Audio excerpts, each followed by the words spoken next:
Hello and welcome back to the Scenario 7 podcast. In a week that saw another country with a terrible human rights record join the Formula One calendar for 2023, we preview the Turkish Grand Prix, looking back at fond memories and giving our predictions for the weekend ahead. My name is Sam, the host, and I'm joined by my two lovely co-hosts. It's Josh Bacon and Joe Roberts. How are you two doing? I think you should change that to three hosts instead of just one host and two co-hosts. But I'm doing very well, thank you. How are you? I'm doing very well. I'll keep that suggestion in mind. How are you doing, Joe? I'm doing good, Sam. I'm doing good. That's good to hear. And as I said, we're doing a Turkish Grand Prix preview. However, in the intro, I did mention the news about the Qatar race joining the calendar for 2023 and will be replacing Australia for the end of the season. First of all, I want to get your guys' brief opinions on this news and whether you think it'll be good for the sport. I mean, not necessarily a lot because I know Josh doesn't have much to say on it, but what do you guys think? I'll keep it short. Track. Interesting decision. Yeah, terrible track. Wow. The insight we got. MotoGP.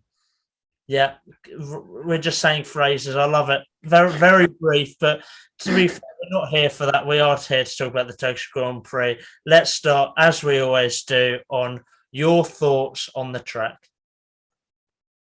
Go on, Joe. Oh, okay. I really like this track. It's very fast flowing, has decent long straights and a very good passing section, and it's also very good in the wet, which the weather forecast looks like it's going to be raining for Saturday and Sunday. So it means that as last year it made the rain a bit in the rain, it made the result very interesting with Hamilton obviously winning. But yeah, it's a brilliant track, and I'm very happy it's back in the sport. And I think it's back on the calendar permanent. I think. Don't quote me on that, but yeah. Yeah, I agree with Joe. It's a great track, and I think loads of people were quite upset when we were trying to find replacements for other tracks earlier on in the season. They didn't choose Turkey until now. So I think people are glad that it's back on the calendar. And it creates excitement during this race because the track it's weird for the hybrid era, so it's quite slippery on the tyres even when it's dry, and obviously when it's wet it's just 10 times worse. So it brings excitement and actually an enjoyable race to look forward to whenever they come to Turkey. Yeah, it definitely should be on the F1 calendar permanently if it's not. I don't think it has been confirmed yet, but to be honest, I think it will be soon. It's one of the few home and Tilke tracks that are actually good. The mastermind behind Sochi, Yas Marina. But this is one of the tracks that he's done that is so likable. You have so much entertainment here. Last year was fantastic, the return to the track. It's parts of the track you can compare to Spa and Interlagos.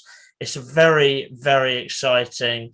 I was listening to a podcast before this with Alex Albon where he was talking about this track and said it was so strange because you see that the drivers take really wide lines here over the curbs because there's more grip on the curbs than there was on the track. Because as you said, Josh, it's quite slippery. It's really easy to lose your back end on this track. So it's really cool in that respect. And it's got an awesome corner and turn out, which is fast, bumpy. It's a multi-apex downhill left-hander, and it really tests drivers' commitment. And what a track. I'm very excited to be here for a second year in a row, and hopefully it does become a permanent fixture on the calendar. Let's move on to our fond memories. Of course, it did take a big gap between 2012, the last race was in 2011 before returning last year. So there aren't that many as there are other tracks with more races in our lifetime because they've just been here throughout. But there's still some fun, some fantastic races in our lifetime. So, guys, what are your fond memories? Well, as I've said in many previous podcasts, I think many people can just predict which ones I'm going to choose because obviously I didn't watch many races when I was younger. But so obviously I've gone for last year's race. Someone had to choose it because it was quite the dramatic race, especially starting off with people predicting how fast people would do the lap, and especially like you said in turn 8, people predicted that corner to be flat out and really fast. But obviously, when they came there, it was really slippery, and they tried to take it flat out and they couldn't. They just spin off. So it was interesting to see before the race even begun how it changed. Then coming to Saturday, Lance Stroll obviously took a surprise first ever pole position, which a lot of people were shocked about, but he definitely deserved it. And then it came to the race, and he unfortunately, although he led most of it towards the start, his second pit stop, I think, his second tyre choice and his second run just destroyed his race, and he went from first to ninth. So it's unfortunate for him. But the rest of it was great, especially in the front. So we had Hamilton finishing first by over 30 seconds, which is just ridiculous. We had Bottas spinning like 6 or 7 times, going around every single corner, which was just a laugh. Verstappen spinning a few times as well, getting too close behind, I think Perez at one point, and just losing it and spinning behind him. But yeah, with the actual result, there was a battle towards the end on the last few laps between Perez, Vettel, Leclerc, and Sainz, which eventually ended up with Perez coming second, Vettel finishing third, and Leclerc finishing fourth, and Vettel finishing fifth. But yeah, it was just lots of fights towards the end because they're all trying to overtake each other on the last few twisty corners, which was fun to see. But just overall, the race was really interesting because it was wet, slippery, and just the first time the hybrid era has been there. Yeah, my pick is when the track. I don't think the track recently just been resurfaced, so that's why it's always been, I think, slippery. I'm choosing 2010, which I think probably stands out for me of the race, the race in 2010 in that season when Vettel collided with Weather, and then obviously the Red Bulls ganged up with their golden boy Vettel at the time and basically backed up Weather into the corner, which then I think caused him to then get pushed out of Red Bull. But yeah, basically the Red Bulls were fighting, getting clear of the McLarens. I think the McLarens are slowly closing in when the Red Bulls were fighting. And then I can't remember, I think it was like 15 laps towards the end. And then they just collided, and then taking Vettel out. The McLarens went through, and then ironically, Button and Hamilton had a fight, could have basically caused another Vettel and Weather collision, but didn't. They respected each other as teammates, and then made it a very enjoyable race to watch. There's another race which is F2. I think people can remember this if they watch Lewis Hamilton's rise. I didn't watch the race, but I watched replays of it. It is, I think, 2006 one in Lewis Hamilton spinning out, I think, on lap 1, and then I think it was at the back of the field, and end up winning the race. I think it was like 24 laps, which is just utterly ridiculous at that time. And but made him, I think, get that McLaren seat in 2007 alongside Alonso at the time. So those two are my mentions of moments around Turkey. Yeah, my fond memory is 2011, the last Grand Prix before the break. And similar to Joe, the Red Bulls were dominant, but unlike Joe's, they didn't hit into each other and crash out. So this was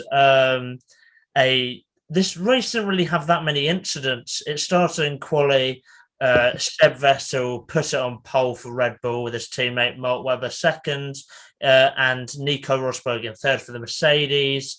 Timo Glock before the race didn't start as he had a gearbox issue, and Paul di Resta DNF'd on lap 80 with a loose wheel after a pit stop. So not many incidents happened during the race. There was lots of overtaking. And the reason I want to mention this race is because it was pretty historic for two reasons that I'll come on to.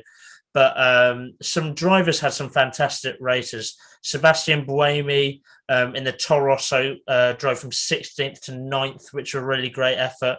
And the driver of the day for me was Kamui Kobayashi, who in the Sauber went from 24th to 10th. So in a car that was definitely not one of the best cars in that era, did very well, gaining 14 places.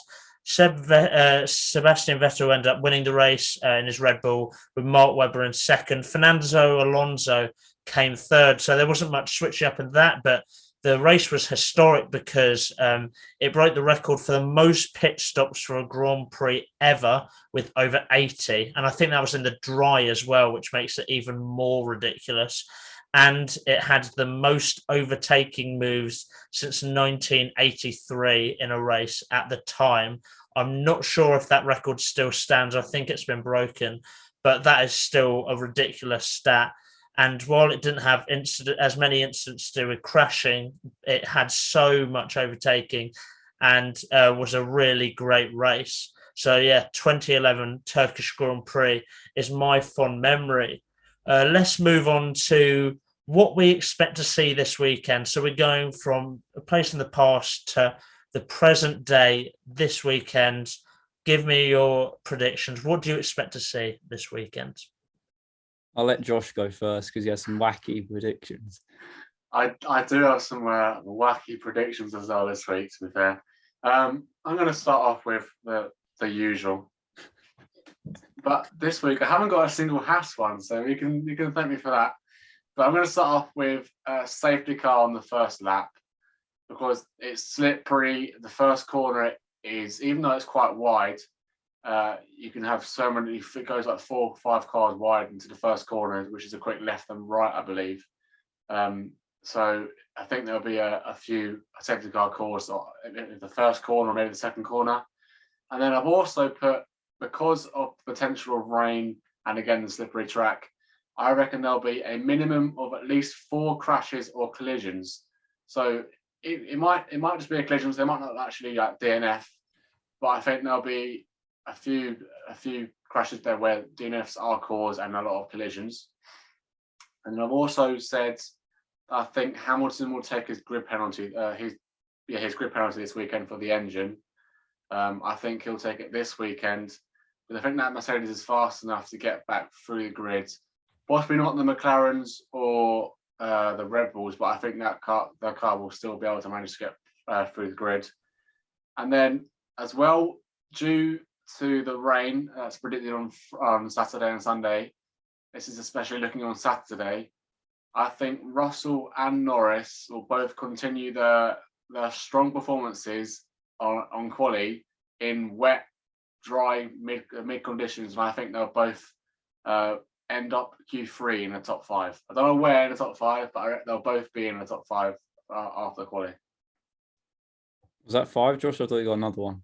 Well, that's Norris. It's Norris and Russell. They count as 2 separate ones. So. All right. I'm gonna go. Norris will get pole. Just continue his wet weather form and just general pace, and also the fact that I don't think Verstappen, generally the Red Bulls are very good around Turkey. I think I remember they didn't do very well in qualifying last year. I think they got 4th, and then Albon got 6th or 5th. I don't think, yeah. So I think Norris will get pole. I'm still figuring out if he will win the race, but I think he'll get pole. I think Russell will get into Q3. So I'm going to go on with Josh there. And I think there will be a surprise. One of the championship contenders crashes out. So either Max or Lewis. either Lewis tripping over slower cars, or Max tripping over one of the McLarens or the Mercedes in front. I think Bottas will have a decent weekend and take points off Verstappen. And that's 3. I think there'll be a couple of red flags, either in qualifying or the race, just due to the fact of the slipperiness of the. I know the FIA have changed the surface of the track, but I still think it'll make it quite slippery. And there's, I think, a 60 or 70% chance of rain. So I think the race will be dry, wet to dry. Ooh, some hot takes between two of you, flipping, especially with you, Josh. That would be a very entertaining race. So my first one is it's quite similar to Joe's. I think there'll be a wheel-to-wheel fight between Lewis and Max. I'm not sure if they'll DNF, but I definitely think there'll be some wheel-to-wheel action. I've got a wet weekend, as Joe said, 70% chance of rain. So I'm hoping for the same levels of drama as last year, and or Sochi, which was really great. And I feel like on that point, Sochi was the perfect kind of rain. If it just shows up mid-race and all the strategists just poo their pants and have got to just think on the fly of a different strategy, because that really spiced up the race and brought a lot of drama. I mean, if it's rain all the way through is also good, but then you also panic, is it going to be a Spa all over again? So the Russia situation was ideal. I've got Sainz fourth engine change, so we'll start at the back. That's pretty much confirmed. So I don't think that Lewis will take his. I think he'll take his at Brazil, but Sainz definitely will take his here, I'm pretty sure. I've got lots of DNFs, pretty similar to yours, but I've put in brackets here. I think there's 7 races left. If a Haas is going to get points this season, it will be here. We haven't done any expectancy this weekend where we have dissed a Haas yet, and I'm going to praise the Haas and say this is the weekend where they potentially get some points. I do think it's unlikely. However, Turkey is the place. Mark my words. If it's going to happen, it's going to happen here. And if they don't get that, I do think that one of them will be top 14. So there's my fourth. And my fifth, I also want to pose a question with this, is that Red Bull and AlphaTauri white livery. And I want to pose this question to you two.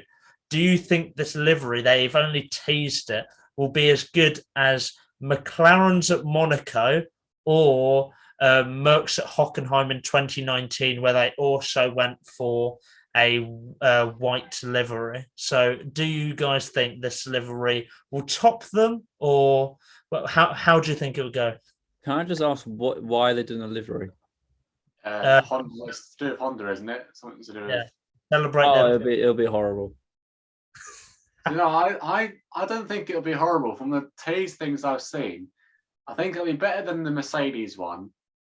But I think it'll be hard to top the McLaren one, because that was a lovely design. But if it wouldn't be surprised if it does, because nowadays they've got enough talented people to make a cool design or something. So I've seen like they've got Japanese logos or symbols all over it, and it's white and red. So I reckon it could look pretty decent, but it's just 50-50, isn't it, of where it can go. So I like the Mercedes one, and I really, really like the McLaren one. And I don't personally think it just looks like AlphaTauri with different writing. So no. Well, both the teams are going to have the white livery. I'm guessing I don't know, like the FIA, but how would that must affect? You can't have the same team with the same colours, can you? I'm guessing that there'll be enough to differ between the Red Bull and the AlphaTauri. So they've got two shots at getting a really nice livery. So if the Red Bull isn't very nice, the AlphaTauri could be nice. So it'll be interesting to see what they look like. But I am excited for them. As you said, Josh, the McLarens is very hard to top, but I did like the Mercs at Hockenheim, even though the Mercedes had a rubbish day to mark the nice livery. But let's move on to our specific predictions, our top five, starting with fifth. Oh, we're starting with fifth this time, are we? Okay. You've started for like 4 weeks now, Josh, and you say this. Whatever. If we start with fifth, then I think my fifth place is a Ferrari because of how well they performed at Turkey last year. And I think their car's even better this year than last year. So I think they'll have a decent weekend, but I don't think they'll have as good as last year because other people's cars are better and the drivers are getting better. So I've put Leclerc in fifth. Obviously, I didn't choose Sainz because, like you said, I knew he'd probably take his engine penalty this weekend. So I've got Leclerc in fifth. And then because I've predicted Hamilton to take his engine penalty, I don't think he'll get in the top three. I think he'll finish fourth. And I think Perez will finish third because of how well he dealt with the conditions last year, finishing second. And we all know how well he is with tyres and all that stuff. And he's in a Red Bull, so I don't see why he couldn't do it. And I've got Norris finishing second and Verstappen winning it and taking back the lead of the championship.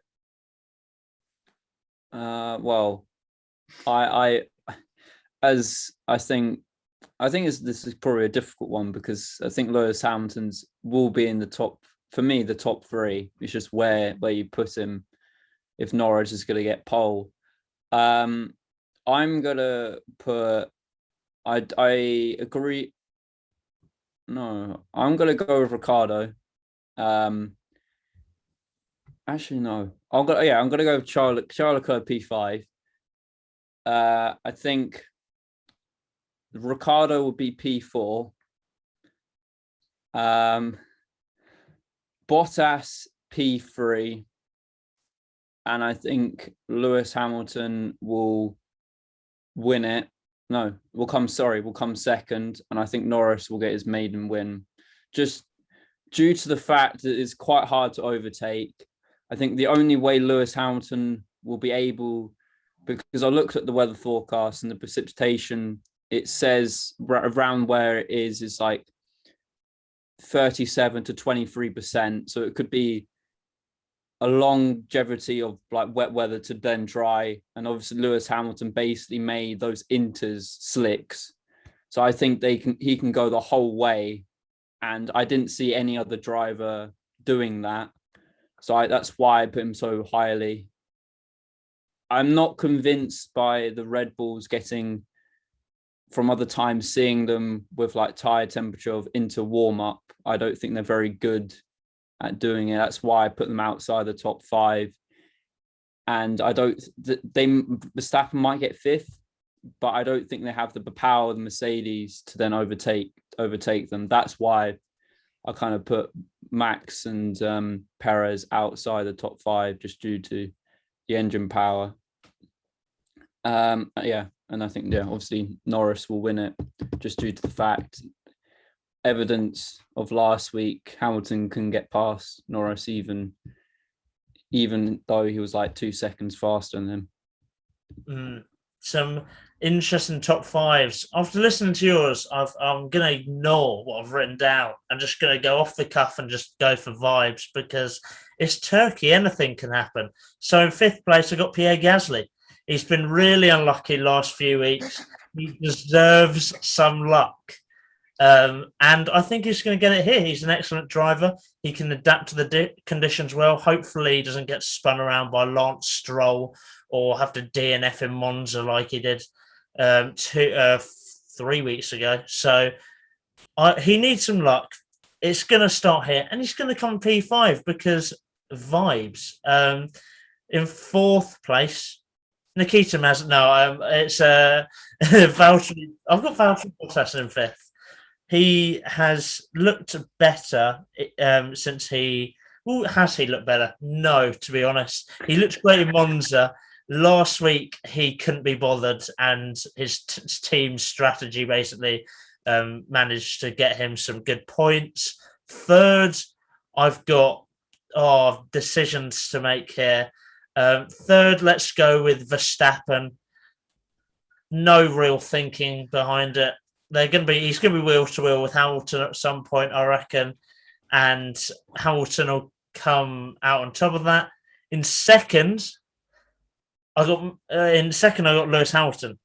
I think that he's going to have a good race, but the man who's going to top him is Sergio Perez. I didn't predict that. I didn't predict that, didn't I? Because every time you put him to the top 5, he ends up being outside the top 5. Yeah, but he did so well last year, and I'm predicting big things for him. He's going to do a madness. I don't really have much explaining to do, but his racecraft is sensational. Even if he messes up quali, because of the nature of this track, he can still win the race because it's Sergio freaking Perez. Can I just ask you a question, Sam? Yeah. Who won last year's race? I don't want to talk about it. Lewis Hamilton. Yeah, I know. And who overtook who overtook Perez, who was leading? Yeah, Lewis Hamilton. And then Lewis Hamilton got an extra 30 seconds ahead of Perez. Context needs to be added. You do know Lewis didn't overtake Perez. He overtook Stroll. No, he overtook Perez. No, I've literally looked it up because I was doing research about it, but it was my not fond memories. He overtook Stroll when Stroll pitted, and then that's how Perez got second because Stroll basically messed up his second. No. Watch the race back. I don't know why I'm arguing that. Watch the race back. He overtook Perez. You also need to add the context that Perez was in a Racing Point, which is... Racing Point was strong last year. It was a Mercedes, so... It was a pink Mercedes. They were strong, but Red Bull are so much faster than Racing Point were last year. And that combined with Perez being sensational, I think he's going to win the race because he's had a pretty average season. He needs a race win to get him some points. And to be honest, my original prediction didn't have him in the top 5. So I just thought, you know what, vibes, he's going to win it. Anyway, I think that wraps up our podcast as long as Josh and Joe stopped bickering over whether Perez got overtaken or not. Are you guys done with that? Or... Oh, no, I'll just show you a video after the podcast. We'll have some comment below what happened. And I don't know what we'll do with it, to be honest, because we'll find out for ourselves anyway. But anyway, thank you for joining us for this preview of the Turkish Grand Prix at Istanbul Park. We're looking forward to it. It's going to be a great race. Remember to like, subscribe, listen, download, whatever you need to do. And we'll see you for a preview on a review on Sunday of hopefully a very entertaining race. And we'll see you then. Thank you.